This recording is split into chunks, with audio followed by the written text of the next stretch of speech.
Live షోకి తిరిగి స్వాగతం. సుబ్బన్న గారు ఒకరు హైదరాబాద్ నుంచి లైన్లో ఉన్నారు. సుబ్బన్న గారు నమస్కారం, మాట్లాడండి. సుబ్బన్న గారు హలో. నమస్కారం.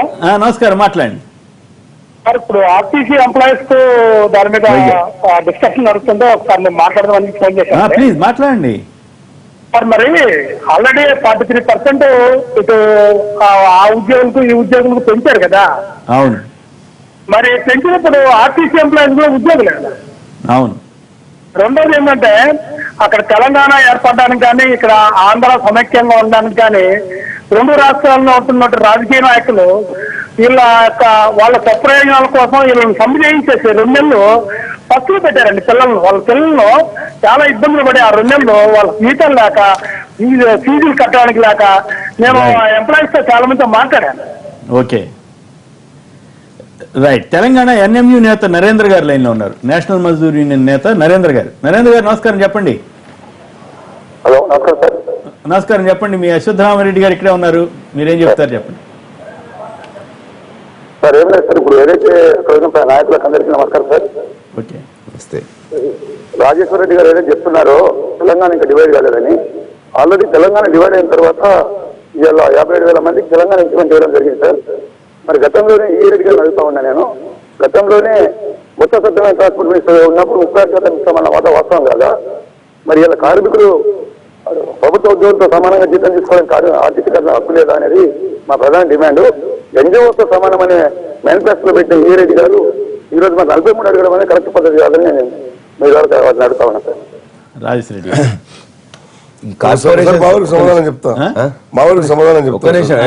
కార్పొరేషన్స్ వేరండి, ఎలక్ట్రిసిటీ డిపార్ట్మెంట్ ఉంది, కార్పొరేషన్ ఇది కార్పొరేషన్. ఎలక్ట్రిసిటీ డిపార్ట్మెంట్ లో వాళ్ళ యొక్క పర్సెంటేజ్ మొత్తం కూడా 27 to 30%. 30% అయింది వాళ్ళది. 27% వచ్చిన తర్వాత మళ్ళీ వాళ్ళ స్ట్రైక్కి వెళ్తే 30% అయింది. కాబట్టి కార్పొరేషన్ లో జీతభత్యాలు అనేది ప్రభుత్వంతో పాటు చెప్తున్నాను. కాబట్టి స్టేట్ గవర్నమెంట్ వేరు, సెంట్రల్ గవర్నమెంట్ వేరు, కార్పొరేషన్స్ వేరు. కార్పొరేషన్స్ లో కూడా ఏ కార్పొరేషన్ ఆ కార్పొరేషన్ దాని యొక్క ఆర్థిక భారం, దాని యొక్క జీతభత్యాలు అనేది వేరే ఉంటాయి. ఇక్కడ కూడా దీనికి 43 ఇచ్చారు కదా, దానికి 43 అని కాదు, ఎక్కువ కూడా ఇవ్వచ్చు, తక్కువ కూడా ఇవ్వచ్చు. కాబట్టి నేను చెప్తున్నా, విద్యుత్ ఎంప్లాయీస్ అనేది కూడా 27% ఇస్తే ఈ తెలంగాణ ప్రభుత్వం వచ్చిన తర్వాత వాళ్ళు 3% పెంచాలని కోరి 30% అనేది చేసిండ్రు. అప్పుడు అదే విధంగా దీనికి కూడా మొత్తం విభజన అయిపోయిందని చెప్పేసి పూర్తిగా విభజన కావడానికి అనేది జరుగుతున్నది. తెలంగాణ ఇంక్రిమెంట్ మేము ముందు ప్రామిస్ చేస్తాం, విభజన ఇవ్వడానికి చాలా పాజిటివ్ గా చూస్తామని చెప్పేసి మేము అనుకుంటున్నాం. ప్రభుత్వం అనేది ఖచ్చితంగా. ఇప్పుడు మీరు సంతృప్తి చెందుతున్నారా? లేదండి, నేను సంతృప్తి చెందడానికి మా కమిటీ అనేది వేస్తున్నాం. ఆ 3 కమిటీకి వీరు డిస్కస్ చేసిన తర్వాత ఎంత సానుకూలత ఉంటది, అందులో వీళ్ళు ఒక 10 డిమాండ్లు ఉన్నప్పుడు 5, 6 అందులో ఇది కూడా సార్, అందులో మేము క్లారిటీ చెప్తున్నాం. ఒక 5, 6 మేము ముందు చేస్తున్నాం. ఇప్పుడు ఒక 3, 4 రేపు కమిటీ చేస్తుంది. 1, 2 సాధ్యం కాదు అనేది చర్చలు మేము మే 13 తర్వాత చేయడానికి ఉంటది. ఉమ్మడి ప్రభుత్వంలో మేము ఉమ్మడి అధికారులు ఉంటారు, మా చైర్మన్ రాలేదు, మా అధికారులు రాలేదు, మా కార్పొరేషన్ పూర్తిగా విభజన కాలేదు, కొంతవరకు విభజన అయింది, వాస్తవం అది. మా ఇంక్రిమెంట్ ఇచ్చుకున్నాం, తెలంగాణ ఇంక్రిమెంట్, ఎందుకంటే తెలంగాణ కోసం కొట్లాడారు కాబట్టి. ఇప్పుడు మేము చేయలేక కొన్ని ఉన్నాయి కాబట్టి వచ్చిన తర్వాత పూర్తి 43% ఎంతో కొంత చేయడానికి మాత్రం చేస్తున్నాం. చెప్పదలుచుకున్నాం సార్, విభజన కాలేదన్న అంశంతో నేను ఏకీభవించను. మళ్ళొకసారి చెప్తున్నా, టోటల్ విభజన 99% అయిపోయింది. 13వ తారీఖు నాడు ఆంధ్ర అధికారులు ట్రాన్స్ఫర్ అయిపోయింది. ఆంధ్ర అధికారుల ట్రాన్స్ఫర్స్ తప్ప వేరేం లేదు. ఆస్తులకు సంబంధించి ఒక పరిపాలనా విభాగం గురించి హెడ్ ఆఫీస్ వాడుకునే అధికారం వాళ్ళకు ఉంది. అది ఏ బ్లాక్ బి బ్లాక్ చేసిండ్రు. వాళ్ళు కూడా 14వ తారీఖు వెళ్ళిపోతున్నారు. ముహూర్తం చూసుకొని 14వ తారీఖు ఏ బ్లాక్ లకు వాళ్ళు వెళ్ళిపోతున్నారు. నేను ఒక విషయం, 1/4/2013 నుంచి ఇక్కడ జీతభత్యాలు పెరగాలి మాకు ఆర్టీసీ ఉద్యోగులకు 2 ప్రాంతాల్లో. 1/7/2013 నుంచి ప్రభుత్వ ఉద్యోగులకు పెరగాలి. మాకన్నా 3 నెలల తర్వాత వాళ్ళకి పెరగాలి. కానీ మాకన్నా 3 నెలల తర్వాత పెరగాల్సిన వాళ్ళకు ఫిబ్రవరిలో డిక్లేర్ చేసి మాకు పెరగాల్సిన పెరగకుండా మాకు ఇంతవరకు వాళ్ళు పవర్ఫుల్ అనమాట. అదే మా వాళ్ళు అదే అడుగుతున్నారు. మా కార్మికులంతా 4 లక్షల మంది మా కార్మికులంతా అదే అడుగుతున్నారు. మనము తెలంగాణ ఎవరు ప్రభుత్వాన్ని బాగా భయపెట్టగలిగితే వాళ్ళకి ఎక్కువ పని జరుగుతుంది. భయపెట్టడం అని కాదు, మేము అంటున్నామంటే మా యొక్క పరిస్థితి కూడా రాజేశ్వర వాళ్ళు అర్థం చేసుకోవాలి. సబ్ కమిటీ అనేది మేము ఏప్రిల్ 2వ తారీఖు నాడు మేము సమ్మె నోటీస్ జారీ చేసినాం. నిజంగా చిత్తశుద్ధి ఉంటే 3 తారీఖు 4 తారీఖు మమ్మల్ని పిలిచి ఇదిగో సబ్ కమిటీ ఇస్తున్నాం, 1 నెల రూపాయల సమస్యలు పరిష్కరించుకుందాం, మేము అయినా ప్రభుత్వానికి తెలంగాణ ప్రభుత్వానికి కూడా చిత్తశుద్ధి లేదంటారు. ప్రభుత్వానికి యాజమాన్యానికి మేము టైం ఇచ్చాం. ఎండి గారు ఏమన్నారంటే ఏప్రిల్ 30 వరకు నాకు అవకాశం ఏంటి, సమ్మెలోకి వెళ్ళొద్దండి. ఎండి గారు అన్నారు. మేము మే 6 తారీఖు డేట్ ఇచ్చాం. ఎప్పుడు ఇచ్చాం? ఏప్రిల్ 22కు మే 6 తారీఖు లేబర్ కమిషన్ ముందర డిక్లేర్ చేసినాం. ఇప్పుడు ఏం చేస్తారు? రెండు ప్రభుత్వాలు మీ ఇష్టం చేసుకోండి అంటున్నారు, మీరు ఏం చేస్తారు? వస్తుంది సార్, ఏ ప్రభుత్వం అయినా కూడా తెలుసు. మేము ఇవాళ ఎన్ని భయపెట్టినా ఒక కార్మికుడు చేరగానే ఎండి గారు అంటూ కాంట్రాక్ట్ రెగ్యులర్ చేస్తున్నాడు. నీవు కాంట్రాక్ట్ ఎండి మాకు నువ్వు సంబంధం లేదు. నువ్వు ఆంధ్ర తెలంగాణ ఎండి ఉంటారు కదా. నువ్వు ఆంధ్ర ప్రాంతం ఇది కరెక్ట్ కాదు. ఆయన కాదు, ఆయన కాదు, ఇంకో ఆయన ఉంటారు. ఇప్పుడు మీ రవాణా మంత్రి మహేందర్ రెడ్డి ఆంధ్రవాడ, తెలంగాణ మంత్రి మహేందర్ రెడ్డి గారు ఆంధ్రవాడ. నేను తెలంగాణ మీరు ఆంధ్ర తెలంగాణ తీసుకొచ్చి ఏ అడ్వాంటేజ్ పొందాలని సిద్ధారాఘరావు గారు మహేందర్ రెడ్డి ఒకే మాట మాట్లాడారు. మరి మీరేం మాట్లాడారు వాళ్ళ గురించి? మహేందర్ రెడ్డి గారు కేసీఆర్ గారు ఎందుకు మాట్లాడలేదు? కేసీఆర్ గారు ఎందుకు మాట్లాడారు? అందరూ మాట్లాడతారు. ఒక్కటి చెప్పదలుచుకున్నా, ఎండి గారు ఆంధ్ర ప్రాంతం ఎండి, నువ్వు ఆంధ్ర ప్రాంతంలో రూల్ చేయి. ఇక్కడ తెలంగాణలో ఎందుకు అరెస్ట్ చేపిస్తున్నావు? ఎందుకు ఎస్మా యాక్ట్లు పెడుతున్నావు? కాంట్రాక్ట్ వాళ్ళు రెగ్యులర్ చేపిస్తున్నావు అంటే గవర్నమెంట్ తెలియకుండా చేస్తున్నాడు అవన్నీ.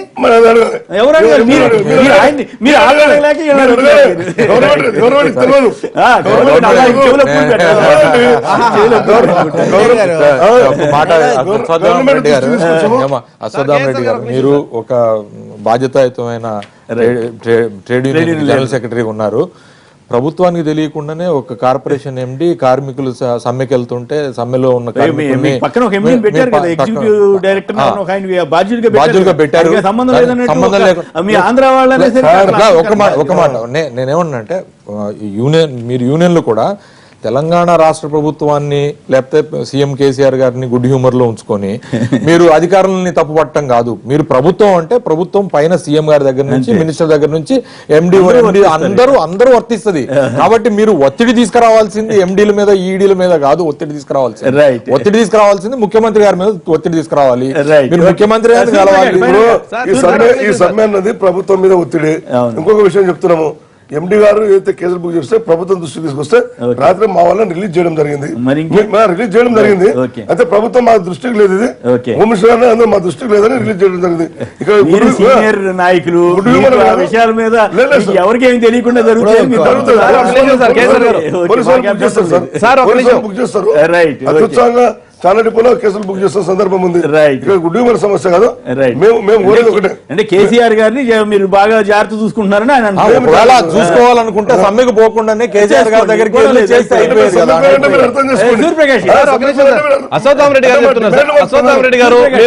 అశ్వత్థామ రెడ్డి గారు మీరు కార్మికుల పక్షాన్ని ఉన్నాడు కానీ కార్మికుల పక్షాన్ని ఉండండి. ప్రభుత్వాన్ని ఒక మాట అనకుండా అధికారులు ఇంకోరంటే కార్మికుల డిమాండ్లు న్యాయం కావు. ఇంకొకటి సార్, ఆంధ్రప్రదేశ్ గవర్నమెంట్ మేనిఫెస్టోలోనే పెట్టాం 1/1/2013 పే స్కేల్ ప్రకారం ప్రభుత్వ ఉద్యోగులతో సమానంగా వేతనాలు ఇస్తామని. దయచేసి కార్మికులు అర్థం చేసుకోవాలి.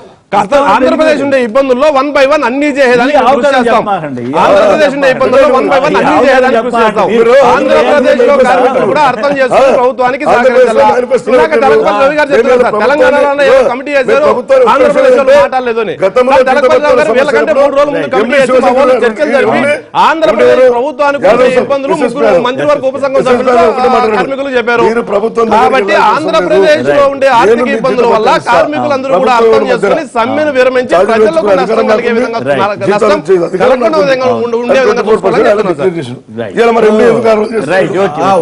ఒక మాట అండి, ఇప్పుడు సూర్యప్రకాష్ వాళ్ళ పార్టీ ప్రతినిధి వాళ్ళ ప్రభుత్వాన్ని సమర్థించుకునే ప్రయత్నం చేస్తారు. అశ్వత్థామ రెడ్డి గారు కార్మిక నాయకుడు, ఆయన కూడా జాగ్రత్తగా ఉండాలి తప్ప ప్రభుత్వానికి ఏదో తెలియకుండా ఎంత జరుగుతుందని కాదు.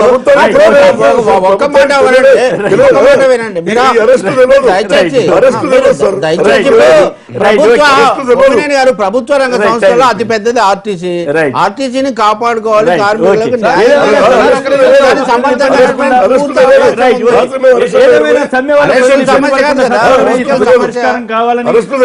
సమ్మె విరమణ సత్వరమే జరిగేలాగా అశ్వత్థామ రెడ్డి గారు చెప్పినా లేదా సూర్యప్రకాష్ గారు చెప్పినా వీళ్ళిద్దరు ఏదో మధ్యలో వాళ్ళందరూ వల్ల జరుగుతుందని అంటే జనానికి అది ఎవరు నమ్మరు. ఖచ్చితంగా సీఎం కేసీఆర్, సీఎం చంద్రబాబు వాళ్ళిద్దరూ చొరవ తీసుకుంటేనే ఈ సమస్య పరిష్కారం. ఈ లోపు ఇవన్నీ కూడా ఎవరెవరు వాళ్ళని వీళ్ళని అనుకోలేకుండా జరిగే కార్యక్రమాలే కాబట్టి మొత్తం మీద సమ్మె జరగకుండా తొందరగా పరిష్కారం అవ్వాలని, ప్రజలకు ఇబ్బంది లేకుండా చేయడానికి కోరుకుంటున్నాం.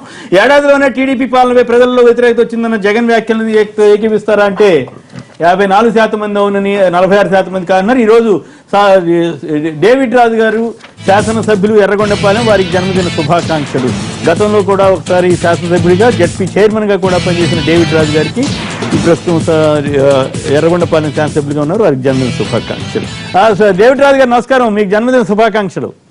Thank you sir. Thank you KSR గారు. ఎట్లా ఉంది మీ రాజకీయ జీవితం, బాగుందా సార్? బాగుంది సార్. హ్యాపీగా ఉన్నారా? సమస్యలు అవును సార్. ఈ రోజుకి సంవత్సరం అయింది సార్. గత సంవత్సరం మే 7వ తేదీనే అసెంబ్లీ పార్లమెంట్ ఎన్నికలు జరిగినాయి. రైట్. అది ఈ సంవత్సర కాలంలో అవును, ఈ ప్రభుత్వం అన్ని రంగాల్లో కూడా పూర్తిగా విఫలమైపోయింది సార్. ఇప్పుడు మా నాయకుడు జగన్ గారు చేసిన ఇప్పుడు ఆ ఇష్యూ వద్దులే, మీ జన్మదినోత్సవం రోజున ఆ ఇష్యూలో వద్దు, మళ్ళీ మాట్లాడుకుందాం. మీకు బాగుందా అనేది మర్యాద కోసం అడిగాను. వారందరికీ కూడా ధన్యవాదాలు. డేవిడ్ రాజు గారు మీకు కృతజ్ఞతలు. అలాగే అజయ్ కుమార్ గారు, అశ్వత్థామరెడ్డి గారు, రాజేశ్వర రెడ్డి గారు, తెలకపల్లి రవి గారు, మధ్యపట్ల సూర్యప్రకాష్ గారు, అందరికీ కూడా ధన్యవాదాలు. ఇది నేటి వార్తా విశ్లేషణ కార్యక్రమం. నమస్కారం.